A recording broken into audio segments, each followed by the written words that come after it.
Hanamkonda కలెక్టరేట్లోని IDOC సమావేశ మందిరంలో సోమవారం రైతు భరోసా పథకం విధి విధానాలపై నిర్వహిస్తున్న ఉమ్మడి వరంగల్ జిల్లా కార్యశాలలో ముఖ్య అతిథిగా పాల్గొన్న మంత్రివర్గ ఉపసంఘం చైర్మన్ ఉప ముఖ్యమంత్రి మల్లు భట్టి విక్రమార్క, సభ్యులైన రాష్ట్ర వ్యవసాయ శాఖ మంత్రి తుమ్మల నాగేశ్వరరావు, ఉమ్మడి వరంగల్ జిల్లా ఇన్ఛార్జి రాష్ట్ర రెవెన్యూ సమాచార పౌర సంబంధాల శాఖల మంత్రి పొంగులేటి శ్రీనివాసరెడ్డి, రాష్ట్ర అటవీ పర్యావరణ దేవాదాయ శాఖ మంత్రి శ్రీమతి కొండా సురేఖ, రాష్ట్ర పంచాయతీ రాజ్ గ్రామీణ అభివృద్ధి స్త్రీ సంక్షేమ శాఖ మంత్రి శ్రీమతి దరసరి అనసూయ సీతక్క, ఎంపీలు బలరాం నాయక్, డాక్టర్ కడియం కావ్య, రాష్ట్ర ప్రభుత్వ విప్ రామచంద్రు నాయక్, ఎమ్మెల్సీ బస్వరాజు సారయ్య, ఎమ్మెల్యేలు నాయని రాజేందర్ రెడ్డి, కడియం శ్రీహరి, దొంతి మాధవ్ రెడ్డి, రేవూరి ప్రకాష్ రెడ్డి, కేఆర్ నాగరాజు, యశస్విని రెడ్డి, గండ్ర సత్యనారాయణ, మురళి నాయక్, కార్పొరేషన్లు చైర్మన్లు, ఉమ్మడి వరంగల్ జిల్లా కలెక్టర్లు, అదనపు కలెక్టర్లు, వ్యవసాయ శాఖ సంబంధిత శాఖల అధికారులు, రైతులు తదితరులు పాల్గొన్నారు. ఇచ్చిన గ్యారంటీలకు సంబంధించి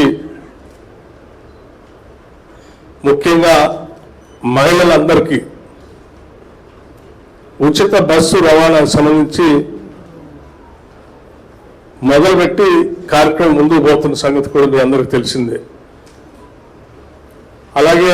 గ్యాస్ సిలిండర్ 500 రూపాయలకి ఇచ్చే కార్యక్రమాలు కూడా మనం ఇప్పటికే మొదలుపెట్టాం.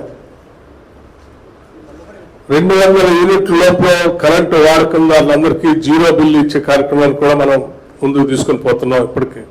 ఇతరత్ర మనం చెప్పిన కార్యక్రమాలు రైతు బంధుకు సంబంధించి కూడా మనం సీజన్ కి అనుగుణంగా డబ్బులు ఇప్పటికే ఒకసారి ఇచ్చాం.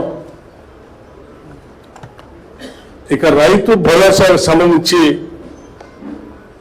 రాష్ట్రంలో ఉన్నటువంటి రైతాంగ సోదరుల అందరి అభిప్రాయాలు తీసుకొని,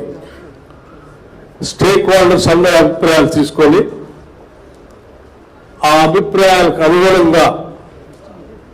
ఈ ప్రభుత్వం ప్రజాప్రభుత్వం కాబట్టి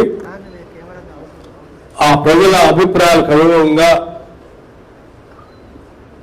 నిర్ణయం తీసుకోవాలనేటువంటి ఆలోచనతోనే గౌరవ ముఖ్యమంత్రి గారు